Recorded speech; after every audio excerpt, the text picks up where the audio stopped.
நான் நினைக்கிற மாதிரி எவனாவது ஒருத்தர் நல்லா படிச்சா போதுங்க. இந்த படிப்பு மாத்திர மாதிரி வேற எந்த விஷயமே நம்ம லைஃப் வந்து சேஞ்ச் பண்ணி நான் பார்த்தது இல்லை. நமக்குலாம் இந்த மாதிரி life கிடைக்குமாடி?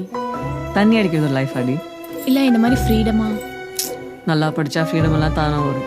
Fiction, very very important. என்ன மாதிரி சண்டை செய்து 1000 பேர் வருவான். படித்தவனி ஒருத்தன் தாண்டா. உன்ன மாதிரி படித்தனால தாண்டா இந்த சண்டையை உலகத்துக்கு தெரியாமல் எடுத்துன்னு முடியும். எங்களுக்கு எதனா ஆச்சுன்னா ஏன் ஆச்சுன்றதை நீ தாண்டா வெளில போய் சொல்லணும். திங்கிற பண்ணி மாதிரி என்னை அடிச்சு வரட்டினானுங்க. ஓடி ஒழிஞ்சு போயிட்டேனா? அப்புறம் எது அவசியம் தெரிஞ்சுக்கிட்டு பேய் மாதிரி படித்தேன். அன்னைக்கு என்னை அடக்கணும்னு நினச்சவன்லாம் இன்னைக்கு ஐயா சாமின்னு கும்பிட்றான். நீ ரொம்ப நல்ல பையன்.